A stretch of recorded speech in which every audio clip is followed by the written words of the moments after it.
Hi, I'm Amy Porter, and this is my podcast. My mission in over 100 episodes is to show people how to empower themselves through music, business, and media. I try to see as clearly as possible how I can help. I showcase the music that I've played and the people I've met along the way. I'm a wife and a stepmom and a gamma. You might know me as a professor, performer, a producer, a publisher, a recording artist, and now an author. And I'm the founder of a couple of nonprofits. Welcome in to my Porter Flute Pod.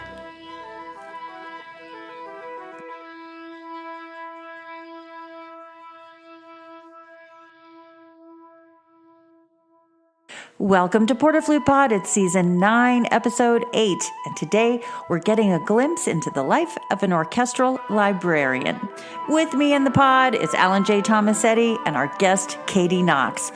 Originally from Connecticut, Katie Knox started at the Sarasota Orchestra as principal librarian in 2024. After receiving her Bachelor of Music in double bass performance from the New England Conservatory of Music, Katie went on to work in the libraries at the New England Conservatory, NYO USA, Boston Symphony Orchestra, Boston University's Tanglewood Institute, Landmarks Festival Orchestra, Stockton Symphony Orchestra, and Tucson Symphony Orchestra. Katie has been the head librarian here at the Brevard Music Festival since 2023. In her free time, Katie enjoys spending time out in nature with a good chai latte and her beagle, Molly. And Molly is with us here in the podcast. Dogs are always welcome in Porter Flute Pod. Sharpen your pencils, get out your scores, and welcome to Porter Flute Pod. I'm so glad you're here. Katie Knox, welcome to Porter Flute Pod. Thanks for having me. We have so many questions, we being my producer, Alan J. Tomasetti, and myself. I'm sure a lot of my listeners have the same question. For someone who's never really been in an orchestra or around a body known as an orchestra, what exactly does an orchestra librarian do? The easiest way I sum it up to the general public or anybody that has questions is we are involved in every aspect of anything related to the physical sheet music. So purchasing, renting, copying, scanning, marking, distributing, all things sheet music. That's our job. What happens between the time when the conductor or the programming committee selects the repertoire and then the first rehearsal? You have a lot to do. We have a lot to do. Yeah. So, I mean, it varies cycle to cycle, but, you know, if it's an opera cycle, for instance, we often have to rent that opera and then we have to add cuts, you know, depending on whatever the conductor wants. And depending on if it's an orchestra cycle or even something like a ballet, we have to speak with the conductor about what edition they want, because they're just like there's different editions of, you know, books or textbooks. Mm-hmm. There's different editions of sheet music too. And so we have to, you know, see what they want, order it, rent it if we don't already have it, and then go from there, marking, editing, doing whatever we need to do. Talk a little bit about renting versus purchasing music. Why wouldn't an orchestra want to purchase a piece? Could any orchestra purchase any piece to play? No. So depending on copyright laws, which differ from country to country, some music is available to purchase and own and keep forever, and some music you have to rent from a publisher and send back to a publisher.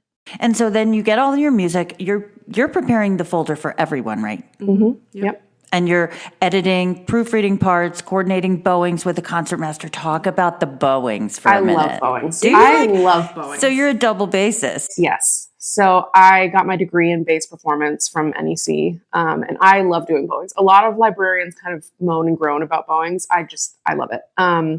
But yes, so typically if there's a piece we haven't ever played before, once I get it in, I will give the first violin part to the concertmaster. They'll take a look at it, bow it, add it, sometimes not change it at all, whatever they got to do, give it back to me. And then from there, I pass each string part down to each principal string player. So it'll go to second violin, viola, cello, bass, and then we go from there. What about if there's errata in the part? Because one time I asked you about an errata in a flute part, and then when you came back with the answer, you prefaced it by saying, I went down the Reddit rabbit hole. Yeah. So can you talk about that? There's this wonderful thing in the library world called MOLA, which is Major Orchestra Librarians Association. And it's essentially just a hub of all major orchestras' libraries.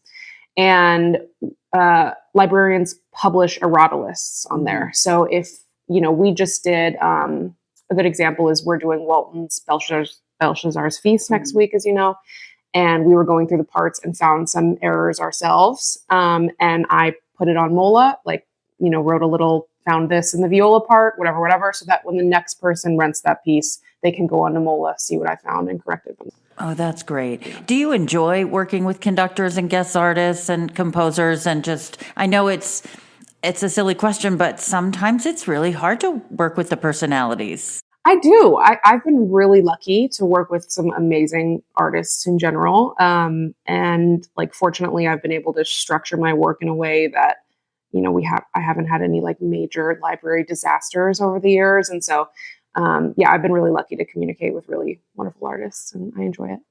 So when musicians walk into the first rehearsal and they simply open their folders, they've probably never considered everything that happened beforehand. So a fun question we have for you is, how many individual parts might you prepare for a Mahler symphony? And we have a Mahler score and a flute part right here. We do, yes. So I'm going to hold it up. So yes. How many parts like this might you prepare? Well, it depends obviously on the amount of strings, the string count. If it's a really huge orchestration, I'm going to say an average to be safe is 75 parts. Wow. Yeah. And then if there's a choral work, it just, you can get bigger and bigger and bigger. And Alpine Symphony had 16 offstage horns. So that's, Wow. Yeah.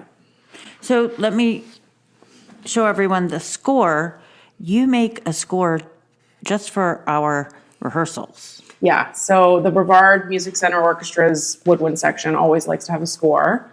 I remember my very first day here many years ago. Someone came up and flagged me and was like, we got to have a score in the woodwind section. We pass it back and forth. And so, I always prep a score just for you guys to have and reference. Thank you. Mm-hmm. So walk us through a day in the life. What is a typical deadline for you, and how are you preparing for a concert week?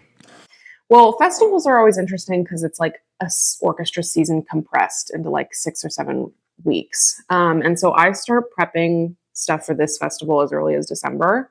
A typical week, though, we are always working as ahead of schedule as we can. So even though we might be doing Mahler last week, we prepped the Mahler 3 weeks ago because we have to just keep working on what's coming. So typical day usually consists of performing rehearsal duties, which is usually just sitting backstage and making sure everything's okay. Conductor has what they need. Musicians have what they need, sometimes soloists. And then from there, going to the library, working on whatever projects for the next cycles have to happen, which could be, today I scanned some music in, I made scores, I printed and bound scores for our videographer who likes to have a score to reference to know where to shoot the camera at what time. I, did some print requests for faculty that wanted some chamber music to be enlarged. It's just totally a jumble of things, and it's different every day. Sometimes we deal with personnel changes, and this summer, our music director, Keith Lockhart, has had to have some surgery on a rotator cuff. So we wish him all well, but that made everyone scramble, I'm sure. So what happens when we have a last-minute conductor change? Does that affect the librarian?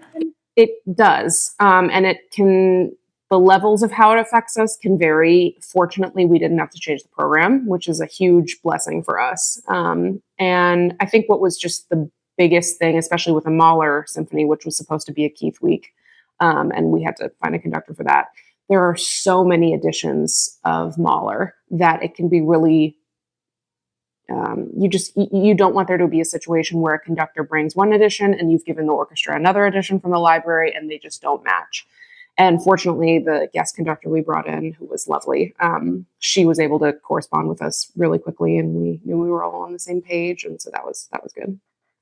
Sometimes being on the same page means the numbers and the letters all work out. Yeah. Because sometimes there are letters and no numbers, and sometimes there's numbers and no letters. And so the conductor will get on the podium and say, what do you have, numbers or letters? And so your library has gone through and put in the measure number. Yeah, we have. In a lot of cases, we do our very, very best to put like rehearsal systems like that high on the priority list. Every once in a while, that has to get shuffled a little bit down, and we always let the conductor know, we didn't have time to put measure numbers in, but the orchestra has letters, and it's usually not an issue as long as they kind of know what they're getting into. I understand that you gather the music for us to play, but then you have to gather the music back and put it away. Mm-hmm. Is it a mess? Like the folders when they're returned? Every once in a while, yes. There's been some messy folders, but for the most part, I always try to give a spiel to musicians and faculty at the very beginning of the season. Close your folder, please return it neatly. If parts are damaged, I have to charge, all those things. So in the concert week, it's really not the busiest time for you. It's happening long before anyone walks into rehearsal. Yeah, I would say like in a Mahler concert week, we are not actively working on the Mahler. We're working on whatever is 3 weeks in advance. So it's not the busiest week for Mahler. That would have been 3 weeks ago, How did you discover being an orchestra librarian was something that interested you? Honestly, sort of on a whim. I was at NEC a year into getting my undergrad degree in bass performance, and I really wanted to go tour with NYO and Carnegie Hall's program. For those of you who don't know, is National Youth Orchestra of the United States. And they bring in high schoolers from all over the country, and they tour every summer somewhere outside of the United States, and the students go for free. And it's always, top conductors, and you're playing in the best halls in whatever country you're touring in, and this amazing repertoire. And I really wanted to go, and I knew I was probably not up for it on bass. I just knew like it was so highly competitive, and I wasn't sure if I was going to be able to be accepted. But I saw that there was this library apprenticeship open. And the closest thing I had done to that is I had helped my dad organize his music for his big band. And I was like, this is probably the same thing, which it was simply not at all. Not even close. But I applied and expressed like my interest, and I ended up loving it. And then when I got back to the States and back to college for my second year, I was lucky enough to work in the NEC library, and then my boss there, pushed me to work in the BSO library, and I just kept going and going. So music performance training is necessary, do you think? Certainly some sort of degree in the arts. It could, I think, be music education or performance, but I don't think I know a single orchestra librarian who doesn't have a performance degree. Tell us what skills makes someone successful. I mean, being able to read music is like 1,000% necessary. Okay. Good to know. You have to read music. I think having a good knowledge of general instrumentation for pieces. Something that happens a lot is like every once in a while we'll get suggestions for repertoire for a future season or something, and it's like with Alpine Symphony, it's sort of on us sometimes to throw things out like that has heckelphone. Are we going to rent a heckelphone? And so there's things like that that's just sort of trivia, I call it. That's always good to have in your back of your mind for administration and instrument rentals and all those things. And so having a good understanding of the score and instrumentation, how the orchestra works. Yeah. Let's go a little more into detail. Can librarians specialize in certain repertoire? Oh yeah. I think you can specialize in being an opera librarian or a wind ensemble librarian or a ballet, orchestra pit librarian. Certainly. Yeah. How do you feel about technology versus traditional paper music? Are you dealing with people who say, no, I just need to read off my iPad, and you have to keep track of that? Every once in a while, I have a pretty strict policy that I'm not going to stop you from using your iPad, but you must still take the physical folder, because then if your iPad dies, it can't be on the library. And so I think it's a great tool for practicing, but I will always prefer hard copies. So it seems like the profession combines being a musician, being a project manager, being an editor, being an historian, and a detective all at one time. Yes. Plus many more things, probably. Yeah. therapist, good friend. Yeah. Many musicians don't realize that orchestral librarians often audition or interview for highly competitive positions. So what does an orchestral librarian audition look like?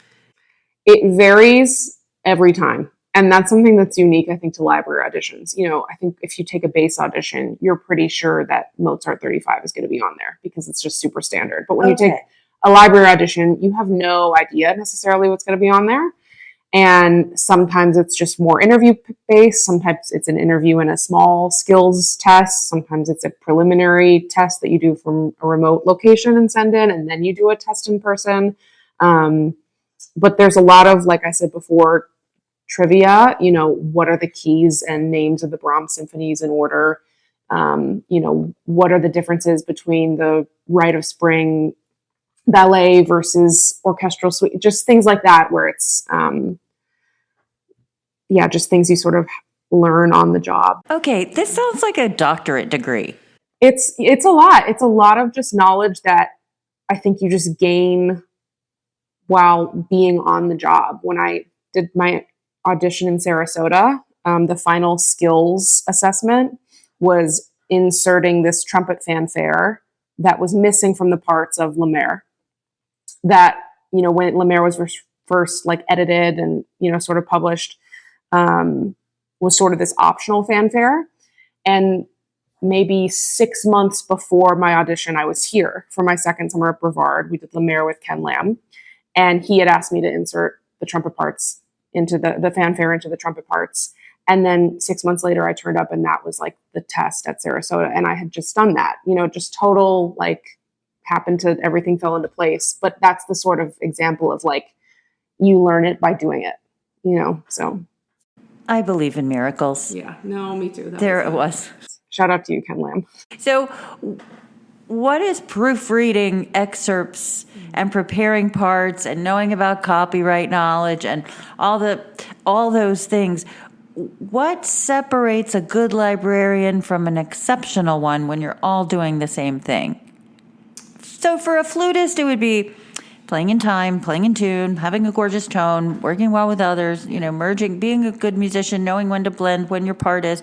But you do so much. So you have these on-site practical tests that you have. Honestly, I think the willingness to acknowledge that you're continually learning. It is the type of job that you just have to accept that you're always finding more things out, and you always have to stay open to growing and learning and continuing to educate yourself. And being organized is really helpful. Being a good leader, a teammate is really important, I think. Here I'm lucky enough to have 4 amazing assistants. And so that I get a lot of leadership experience there that I really, really appreciate and think I've grown from a lot. One staff librarian assigned to each ensemble, and then I oversee about 12 to 15 students who are work study students, and it's part of their scholarship to attend here. They do work study in the library. So we've just busted myths here. Yeah. So we busted the myth that you just organize sheet music. We busted the myth that everything is digital now. No, I'm not digital yet. We busted the myth that publishers send everything perfectly. Mm-hmm. And we've busted the myth that once the parts are marked, they're marked forever.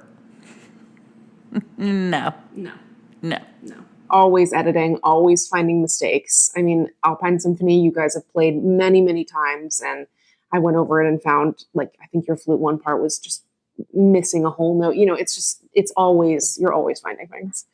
Are there any funny moments that stand out, like a big rehearsal emergency or missing music? I know one here from Brevard. Do you want to tell that one? Yeah. Okay, here we go. Yeah, the Copeland 3 What happened? debacle. Well, what didn't happen is a better way to put it.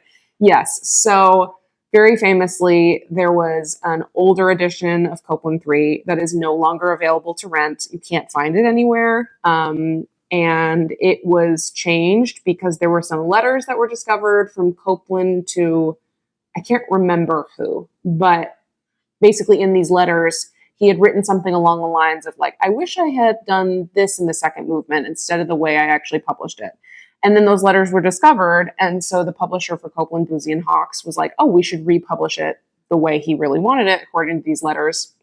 And the difference was that in, I think, the third movement, one of the middle movements, there were like 30 to 40 bars that had been remetered. And so Copeland had changed it from a time signature of, I think it was like 3/4, something like that, to bars of, it was like 3/4 2/5 to bars of 6/8 or something like that. So basically the same notes. He had just changed, same rhythms. He had just changed where the time signature and where the bar lines fell. Oh, Aaron. Silly goose, Aaron. And, I do my due diligence in about January or February before every season. I email the conductors and I say, here's the edition we have. It was easy for this one because there's simply only one that's an option. And I emailed the conductor, who shall remain nameless, and said, this is what we're working with. I think he even asked for a PDF of a score, which I remember sending him. And then we get to the first rehearsal. And I remember hearing you guys stop playing. And then I heard like library from the stage. And that's the only time I've ever been like called out onto stage. Hopefully it will never happen again, knocking on wood. And I remember going out there and the conductor basically said, something's wrong, and of course he was using a score from the old edition that did not match what you guys had. And he just didn't think the best solution was to change it in his score. I remember like offering to change it for him or, Photoshop a new page for him, whatever he wanted. And instead he had me edit all of you guys' parts. And Copeland 3 is a huge symphony. It's huge instrumentation, ton of brass, big winds. And I think I had about 12 hours. And especially when it's that stressful of a situation, I trust my work by hand more than digital. And so I did it all by hand. I just rewrote those measures. And they're rental parts, which means you can't go in with whiteout and send that back to the publisher. That's a big no-no. And so I ended up like making copies of those pages and then whiting out and rebarring and rewriting it all out and putting it on the stands the next day. And it was a whole lot of wow. Yeah, I remember after the concert ended, he came backstage and there was like a group of people backstage, the artist liaisons and production and everything. And he pointed to me and was like, "You're the real hero." And I was like, that's actually correct. That actually really is so true.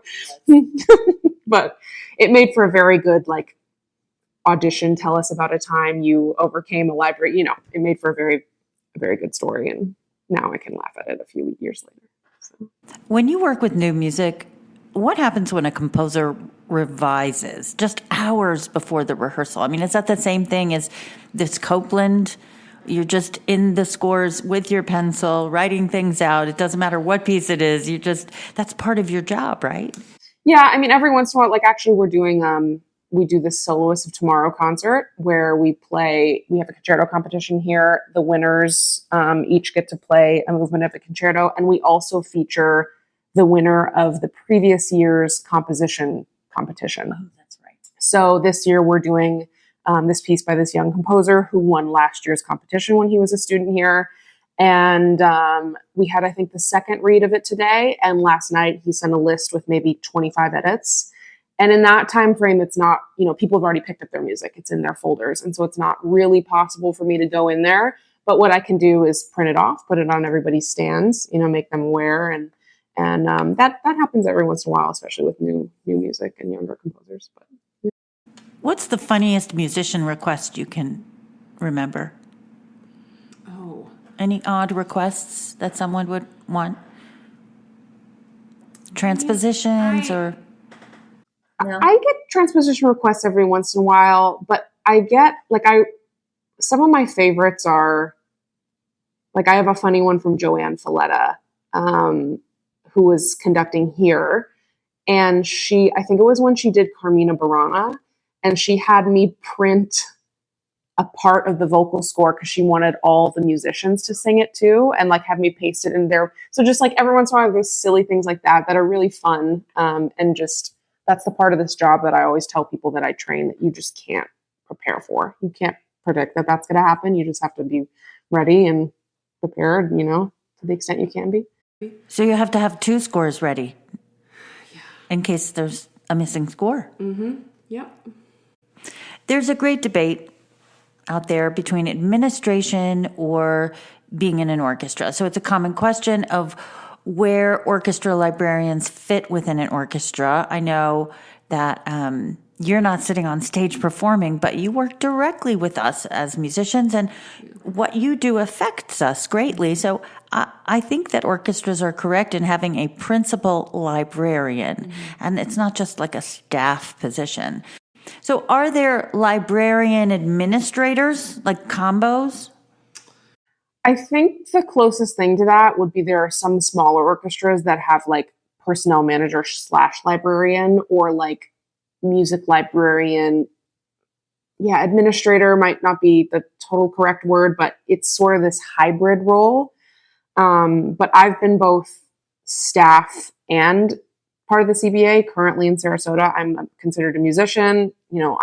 I get the same benefits or treated the same as principal base because I'm a principal librarian. But in Tucson, I was part of the staff. I wasn't part of the CBA, even though in Tucson I did have the title of principal librarian. It was still a staff job. So I've done both. What's a librarian's relationship with the music director? Super close. Yeah. You have to be so proactive with, like, pretty much as soon as I receive programming, whether directly from conductors or music directors or administration or a combination of both, I immediately go to the music director.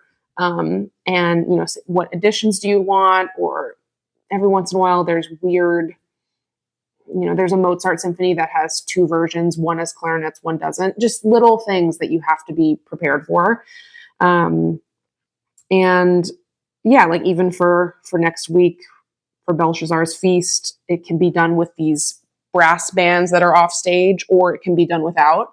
So just being able to have that knowledge, I've looked at the score enough to then go to the conductors and say, what can you do? And then once that's all done, one of the things that the audience actually does see us do is put out the conductors' scores. That's when we have our few minutes of stage time. And so just coordinating with them, how would you like this? And sometimes we get, requests to carry out batons or, just things like that. And so, yeah, it's a close relationship for sure. What relationship do you have as an orchestral librarian with the orchestra committee? And I know that there are some union considerations too. Are you a member of a union? Yeah. So often when you're considered a musician or part of the CBA, which is collective bargaining agreement, which is what makes us musician versus staff, you have the opportunity to then join the local union. And part of what's so nice about being part of that CBA is that that when an orchestra committee meets and they're looking out for the needs of the musicians, that includes librarians too. And so it feels very, just inclusive, and that you're part of this community and there's not this like staff musician weirdness. And so I think that's a big benefit of being being considered a musician. How much artistic input does a librarian have? I think maybe it's less like we help make programming decisions and more that we answer programming questions. Right. So it may be more something like, Katie, I remember that this piece was done 50 years ago with Nashville Symphony, but I think it might be out of print. And so before we say we're going to do it, is it even possible? And then that's when we do what I call investigative work and reconnaissance, and we do some digging and find out if it's possible. Okay, finally, we have some quick fire questions from producer Alan J. Tomasetti. Ready? Yes. What's the most challenging composer to prepare as a librarian? I'm going to say Bruckner, only because famously there are so many different editions that it's extremely likely that a conductor can have something different than what we have in the library. And it's just super easy to be, there's errata in Bruckner like there is anything else, but it's just the editions can be very confusing. Anton Bruckner sharing a birthday with Amy K. Porter. I didn't know that. Yes. It's Bruckner and Beyonce. It really is. And hang on, Mio too has my birthday. But anyway, let's go back to the quick fire questions. Cleanest handwriting you've ever seen? I'm going to have to say my assistant here, who's my wind ensemble librarian, Sydney Kostelak, her handwriting is disturbingly good. Better than mine tenfold. It's gorgeous. You have to erase a lot of pencil. We really do. Yeah. Do you see some really funny things like pictures, drawings? Oh, certainly. There's like PG, and then there's just simply in a stratosphere of its own. The high schooler, something's wrong. When I receive parts from there, I'm disturbed.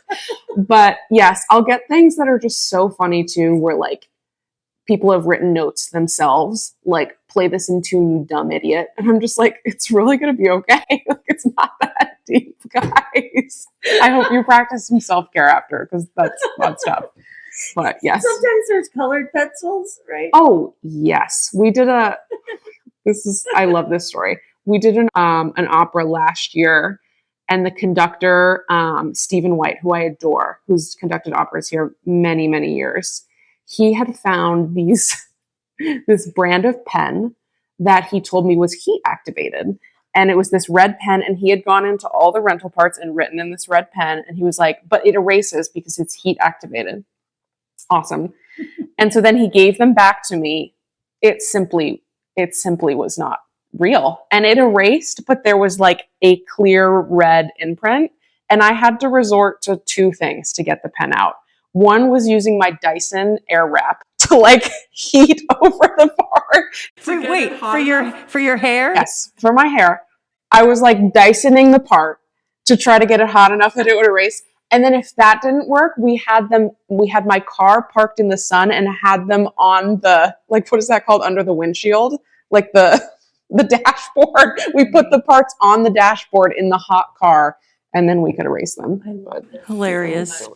What's your favorite part of your job? Twofold. I think as someone who had a past as a performer, as a bass player on stage, I love being such like an integral part of the entire process and being behind the scenes. Like, I don't feel the need to be out there in the spotlight, so to speak. But I know my work is important and valued, and I love that. And then I would say also the opportunity to train and educate new librarians. That's really precious to me. What's the most misunderstood aspect of being an orchestral librarian? Probably that we don't have a skill set that like just anyone can pick it up and do it. You know, that's arts and crafts that anyone can use a photocopier. You're fine. Probably something along those lines. Yeah. And I think just in general, there's just, and this is not just library, but like production wise too, you know, I think there's this misunderstanding of like that music stand, that music, that chair actually came from somewhere. It's not just magically there. And the audience, I think, like doesn't often realize that, you know, that there's people putting in a ton of hours behind that. So, yeah. I want to quickly just end on the copyright note. A lot of us think we can play like 30 seconds of music and it's okay, or we can just get the music and perform it and then send it back. I think there's some money involved. So there are rental fees, and, you know, we always have to know when we're renting something, is this going to be broadcast on the radio or streamed on Instagram or Facebook Live? Is it going to go up on YouTube? Because all those things affect the fee from the publisher, so that the composer or maybe the composer's family, descendants, estate, all those things can get the fee that they're entitled to, their royalties. Yeah. Composers put food on the table too. Mm-hmm. Yep. And lastly, what is your advice for young musicians interested in becoming an orchestral librarian? Definitely try to find some sort of internship to get your foot in the door. You know, if you're at a conservatory, see if your music library there needs help. Find a summer festival. That's always a good way to start. If you're in a youth orchestra, you know, that's operated by like an arts organization, see if you can intern there or help there. That's, I think, the best way to sort of dive in head first. I have one final question. What's your favorite brand of pencil and what number? Because I love a good number one. Oh, I'm a Blackwing girly through and through. I love Blackwings. I can't remember the number. I want to say it's like 402, but I don't think that might not be right. But they're the gray ones, the gray Blackwings. I also really like the black matte collection. This is like the nerdiest stuff ever. I always think about how silly this is, that I'm like, we love I it. love a pencil. But I love Blackwings. I love their pencil sharpeners. Oh, we love a good pencil sharpener. We really do. We really do. They even have like a monthly subscription club where they send you pencils every month. I know. It's like, why would you need to get like perfume every month where you could get Blackwing pencils? Hello? Hello, priorities. That's correct. That's correct. You can't wear perfume in an orchestra, but you use a whole lot of pencils. Exactly. Everyone look at your CPA. No sense, but bring a pencil. Yeah. No strong sense. Katie Knox, thank you so much for being in Porter Flute Pod. It's so great to find out exactly what you do, to the depth that you do it, and the integrity that you have in this position. You love your job. I do. Well, people like you make it a lot easier. Aw. I just love you. Thanks for being in Porter Flute Pod. Yes, thanks for having me. This was so fun. Thank you, Katie, for being in Porter Flute Pod. It's so great to work with you at Brevard Music Center and to call you a friend. I hope you'll pick up a copy of my book, Anatomy of Sound. Wherever you pick up your book, you can find it in hardback, paperback, or Kindle. Thanks for being in Porter Flute Pod. I'm so grateful for you.